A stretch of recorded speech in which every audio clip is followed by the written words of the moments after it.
بسم الله الرحمن الرحيم وما أرسلنا قبلك من المرسلين إلا إنهم ليأكلون الطعام ويمشون في الأسواق وجعلنا بعضهم لبعض فتنة أتصبرون وكان ربك بصيرا وما أرسلنا قبلك உங்களுக்கு முன்னால் நாம் அனுப்பவில்லை மினல் முருசலின் நபிமார்களிலிருந்து இல்லா இன்னும் நிச்சயமாக அவர்கள் ஆகியிருந்தே தவிர உணவை சாப்பிடுவார்கள் தெருக்களிலே பாதைகளிலே கடை வீடுகளிலே நடப்பார்கள் உங்களில் சிலர்களுக்கு சோதனையாக நாம் ஆக்கியிருக்கிறோம். அத்தஸ்பீரு நீங்கள் பொறுமையாக இருப்பீர்களா? வக்கான ரப்புக பஸீரா உங்களுடைய ரப்பு அகப்பார்வை உடையவனாக ஆகிவிட்டார். ஸதகல்லாஹுல் அஸீம். சூரத்துல் ஃபுர்கான் அத்தியாயத்தின் 20வது வசனத்திற்கான விரிவுரை. அல்லாஹ் தஆலா இந்த வசனத்தில் ஒரு கேள்விக்குண்டான பதிலை சொல்லுகிறார். அதே போன்று பொது மனித சமுதாயத்திற்கு ஒரு விஷயத்தையும் 2 விஷயத்தை அல்லாஹ் தஆலா இந்த ஆயத்திலே இந்த வசனத்திலே அல்லாஹ் தஆலா சொல்லுகிறார். முதலாவது கேள்விக்குண்டான பதில் என்னவெனில், கடந்த வசனங்களில் ஒரு 4வது 5வது வசனங்களில் வந்த அந்த குறைஷி காபிர்கள் நபிமார்களை பற்றி, குறிப்பாக நபி ஸல்லல்லாஹு அலைஹி வஸல்லம் அவர்களை பற்றி, இவர் என்ன ஒரு மனிதர், இவர் நம்மளை போன்று சாப்பிடுகிறார், நம்மளை போன்று இவர் தெருக்களில் சுற்றி வருகிறார், நம்மளை போன்று எல்லாம் செய்கிறார், இவருக்கென்றும் பொருளாதாரம் இல்லையா, இவருக்கென்று தோட்டம் துறவு இருக்கவில்லையா என்பதாக அந்த குறைஷி காபிர்கள் சொன்னார்கள். அந்த கேள்விக்கு உண்டான பதிலாக அல்லாஹ் தஆலா இந்த வசனத்தினுடைய முற்பகுதியை அல்லாஹ் ஆக்கி வைத்திருக்கிறார். அல்லாஹ் தஆலா சொல்லுகிறார், வமா அர்ஸல்னா கப்லக மினல் முர்ஸலின். நபிமார்களுக்கு முன்னால், இந்த ரசூலுக்கு முன்னால் பல நபிமார்கள் இருந்து நாம் அனுப்பி வைத்திருக்கிறோம். அல்லாஹ் தஆலா குர்ஆனிலே வேறு இடத்திலே சொல்லும் பொழுது 1,00,000ற்கு சொச்ச நபிமார்களை நாம் இந்த உலகத்திலே அனுப்பி வைத்திருக்கிறோம் என்பதாக வேறு இடங்களில் அல்லாஹ் தஆலா குர்ஆனிலே பேசுகிறார். ஆக அந்த அத்துணை நபிமார்களும் 1,00,000க்கும் மேற்பட்ட அந்த நபிமார்களும் இல்லா இன்னஹும் லயஅகுலுன த்ஆம், அவர்கள் அனைவரும் சாப்பிடுபவர்களாக ஆகியிருந்தார்கள். வயம்ஷூன ஃபில் அஸ்வாக், அந்த அனைத்து நபிமார்களும் தெருக்களிலே நடப்பவர்களாக இருந்தார்கள். அவர்கள் அனைவரும் சர்வசாதாரண மனிதர்களை போலதான் இருந்தார்கள். உலகத்தையே ஆட்சி செய்யக்கூடிய மிகப்பெரும் வசதி கொடுத்த, மிகப்பெரும் ஆட்சி பொறுப்பை ஏற்றிருந்த சுலைமான் அலைஹிஸ்ஸலாம், தாவூத் அலைஹிஸ்ஸலாம் இவர்களும் நபிகளாக அனுப்பப்பட்டார்கள். ஆனால் அவர்கள் ஆட்சி பொறுப்பு கொடுக்கப்பட்டதோ தவிர அவர்களுக்கென்று உணவு தனிப்பட்ட முறையிலோ அல்லது அவர்களுக்கென்று வேறு பாதைகளோ எதுவுமே கிடையாது. அவர்களும் சர்வசாதாரண மனிதர்களை போல்தான் இருந்தார்கள் என்பதை அல்லாஹ் தஆலா அந்த குறைஷி காபிர்களுக்கு பதிலாக இங்கே சொல்லுகிறார். ஆக நபிமார்கள் உங்கள் நபி மட்டும் அல்ல, இதற்கு முன்னால் வாழ்ந்த நபிமார்கள் அனைவரும் மனிதர்களாக, உங்களை போன்ற மனிதர்களாக அல்லாஹ் ஆக்கி வைத்திருக்கிறார் என்பதை சொல்லி காட்டினான் அல்லாஹ். அது மட்டுமல்ல, எப்பொழுது மனிதனாக அவர்கள் இருந்தால்தான் அப்பொழுதுதான் அவர்கள் உங்களை சீர்திருத்த முடியும். உங்களை போன்றே இருப்பவர் தான் உங்களை சீர்திருத்த முடியுமோ தவிர, நான் புதிதாக ஒருவரை அனுப்பினால் அவர்களுடைய விஷயம் என்பது உங்களுக்கு தெரிபடாது, அவங்களுக்கு புரியாது. அதனால் உங்களை நான் அது போன்று அனுப்பவில்லை, நபிமார்களை மனிதர்களாக அனுப்பினோம் என்பதாக அல்லாஹ் சொல்லுகிறார். நாளை மறுமையில் ஒரு நிகழ்வை முஃபஸ்ஸிரீன்கள் பதிவு செய்கிறார்கள். அதாவது இந்த வசனத்திற்கு அவர்கள் சொல்லும் பொழுது அவர்கள் சொல்லுகிறார்கள், எங்களுக்கு என்ன மலக்குகள் நபிமார்களாக வந்திருக்க வேண்டாமா, எங்களுக்கு என்ற மலக்குகள், அவர்கள் வானவ தூதவர்கள், அவர்கள் நபிமார்களாக வந்திருக்க வேண்டாமா என்பதாக முந்தைய வசனத்திலே சொன்னதை போல அதற்கு மேற்கோளாக அல்லாஹ் சொல்லுகிறான். நாளை மறுமையிலே மஹ்ஷர் மைதானத்திலே சில மலக்குகள் அவருடைய கழுத்துக்களை குடித்து இழுத்து கொண்டு போய் நரகத்திலே தள்ளுவார்கள். இதை பார்த்துவிட்டு, ஆஹா, இப்படிப்பட்ட மலக்குகள் நபிமார்களால் வந்திருந்தால் நாம் எவ்வளவு கை செய்தப்பட்டிருப்போம் என்பதாக அவர்கள் குழம்பிக் கொண்டு அங்கே சுற்றி திருவார்கள் என்பதாக முஃபஸ்ஸிரீன்கள் விளக்குரை தருகிறார்கள். ஆக அவர்கள் எதை நினைக்கிறார்களோ அதைவிட அல்லாஹ் தஆலா தகுதியானவர்களை நபிமார்களாக அடித்து வைத்திருக்கிறார் என்பதை அவர்கள் விளங்கிக் கொள்ள வேண்டும் என்பதாக இந்த வசனத்தின் வாயிலாக அல்லாஹ் தெரிவு செய்கிறார். முதலாவது பகுதியில. இரண்டாவது பகுதியிலே அல்லாஹ் சொல்லுகிறார், பொது சமுதாயத்திற்கு மனிதர்கள் அனைவருக்கும்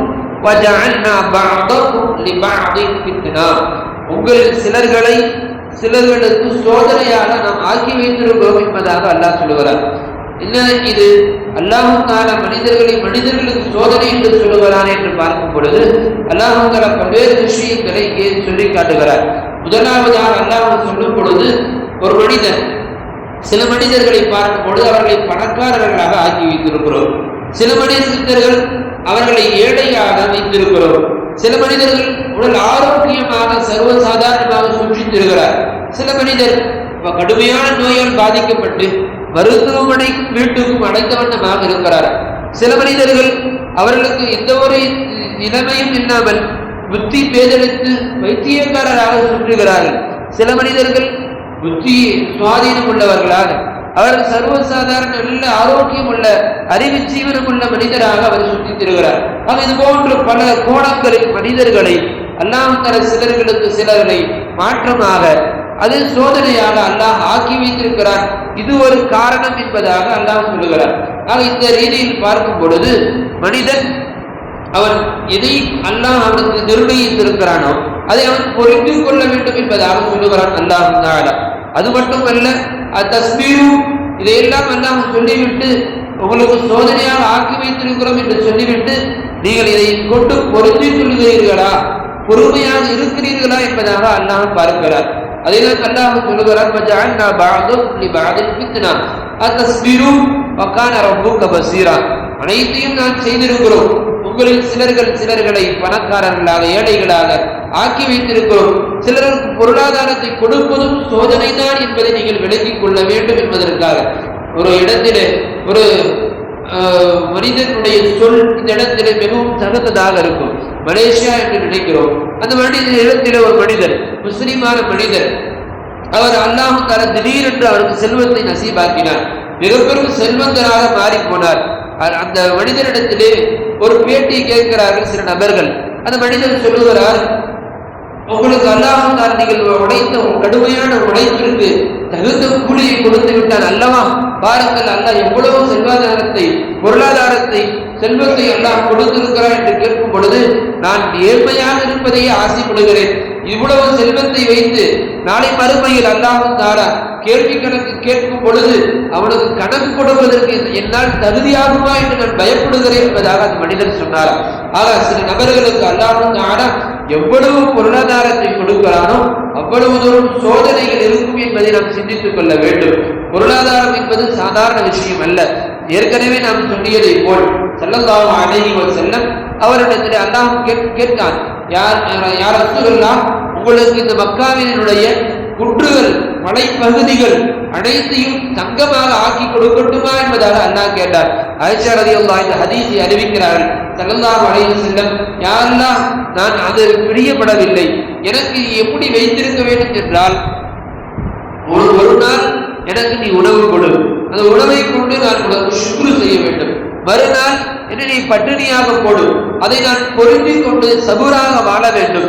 இது போன்ற சூழ்நிலை எனக்கு ஏற்படுத்தியவை என்று புகாரி போன்ற கிரந்தங்களில் எல்லாம் இந்த ஹதீசுகள் பதிவாக இருக்கிறது. ஆக ஸல்லல்லாஹு அலைஹி வஸல்லம் இது போன்ற இயல்பையை நான் வேறு சில ஹதீஸ்களில் சொல்லும் பொழுது, அல்லாஹும்ம ஆஹினி மிஸ்கீனா வ அமித்னி மிஸ்கீனா வஹ்ஷுர்னி ஃபீ ஸும்ரத்திஸ் ஸாலிஹீன். யா அல்லாஹ், என்னை ஏழையாக வாழச் செய், ஏழைகளாகவே மரணிக்க செய். நாளை மறுமையில் ஏழைகளில் இருக்கக்கூடிய அந்த ஸும்ரத்து ஸாலிஹீன்களுடைய அந்த பிரிவுகளில் என்னை எழுப்புவாயாக என்பதாக ஸல்லல்லாஹு அலைஹி வஸல்லம் துஆக்களை எல்லாம் கேட்டிருக்கிறார்கள் என்பதை பார்க்கிறோம். ஆக அல்லாஹ் தஆலா மனிதர்கள் சிலர்களை பொருளாதாரத்தை கொடுத்து செல்வந்தர்களாக, சிலர்களை பொருளாதாரம் இல்லாமல் ஏழ்மையாக, சிலர்களை ஆரோக்கியம் கொடுத்து நோயற்றவர்களாக, சிலர்களை நோய்களை கொடுத்து சோதனை உள்ளவர்களாக அல்லாஹ் இந்த உலகத்திலே வாழச் செய்து அவர்களை அவர்கள் பொறுமையாக இருக்கிறார்களா, அவர்கள் தன்னுடைய பொருளாதாரத்தை வைத்து நல்வழியில் செலவு செய்கிறார்களா?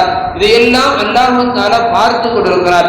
அதுதான் இந்த வசனத்தை நிறைவு செய்யும் பொழுது வகான ரப்புக பஸீரா, உங்களுடைய உள்ளங்கள் இவ்வளவு விஷயங்களை கொடுத்தும் உங்களுடைய உள்ளங்கள் எப்படி இருக்கிறது என்பதை அகற்பார்வை உள்ளவனாக அல்லாஹ் ஆகிவிட்டான். நீங்கள் இந்த விஷயங்களை எல்லாம் எப்படி பயன்படுத்துகிறீர்கள் என்பதால் சில நாம் நினைத்துக் கொள்கிறோம், நாம் பேராசை கொள்கிறோம், அல்லாஹ் தஆலா இவருக்கு இவ்வளவு பொருளாதாரத்தை கொடுத்து விட்டாரே என்பதால் ஹதீஸிலே ஸல்லல்லாஹு அலைஹி வஸல்லம் சொல்லும் பொழுது ஒரு மனிதன் 2 விஷயங்களுக்கு பேராசையை கூடும் என்பதாக சொன்னார்கள். ஸல்லல்லாஹு அலைஹி வஸல்லம் பேராசையை தடை செய்திருக்கும் பொழுது 2 விஷயங்களுக்கு ஸல்லல்லாஹு அலைஹி வஸல்லம் பேராசையை அனுமதி கொடுத்திருக்கிறார். ஒன்றாவது சொன்னார்கள் ஸல்லல்லாஹு அலைஹி வஸல்லம், ஒரு மனிதன் அமல் செய்தால் யார் இவனை விட இவன் அதிகமாக அமல் செய்கிறானே என்ற ரீதியில் அவன் பேராசை கொள்ளலாம். அவனை போன்று நானும் அமல் செய்ய வேண்டுமே, அவனை விட அதிகமாக அமல் செய்ய வேண்டுமே, தொழுக வேண்டுமே என்பதால் அவன் பேராசை கொள்வதில் எந்த ஒரு தப்பும் இல்லை என்பதாக சொன்னார்கள். இரண்டாவதாக ஸல்லல்லாஹு அலைஹி வஸல்லம் சொன்னார்கள், ஒருவன் கல்வி கற்றுக் கொண்டிருக்கிறான், அவன் இவனை விட அதிகமாக படித்திருக்கிறான் என்றால் அவனை மீது பேராசை கொள்வது கூடும் என்பதாக ஸல்லல்லாஹு அலைஹி வஸல்லம் சொன்னார்கள். ஆக 2 விஷயங்கள், அந்த 2 விஷயங்களில் பேராசை கொள்வதை பற்றி ஸல்லல்லாஹு அலைஹி வஸல்லம் ஆர்வம் கொண்டு இருக்கிறார்கள் என்பதை நாம் பார்க்கிறோம். ஆக இந்த உலக வாழ்க்கையில் மனிதன் எவ்வளவு பொருளாதாரங்கள், எவ்வளவு வசதி வாய்ப்புகள், ஆரோக்கியங்கள் கொடுக்கப்பட்டாலும் அனைத்தும் அவனை சோதனைக்காக என்பதை நாம் புரிந்து கொள்ள வேண்டும். அல்லாஹ் அதைதான் இங்கே சொல்லி நிறைவு செய்கிறார். வகான ரப்புக பஸீரா, அவருடைய உள்ளங்களை நாம் சோதனை செய்கிறோம், அவருடைய உள்ளங்களை நாம் அகப்பார்வையை கொண்டு பார்த்து கொண்டிருக்கிறோம் என்பதை அவன் விளங்கிக் கொள்ளட்டும் என்பதாக மனிதர்களுக்கு அல்லாஹ் அறிவுறுத்துகிறார். அல்லாஹ் அந்த அருளிய வசனங்களை விளங்கி வாழக்கூடிய பாக்கியம்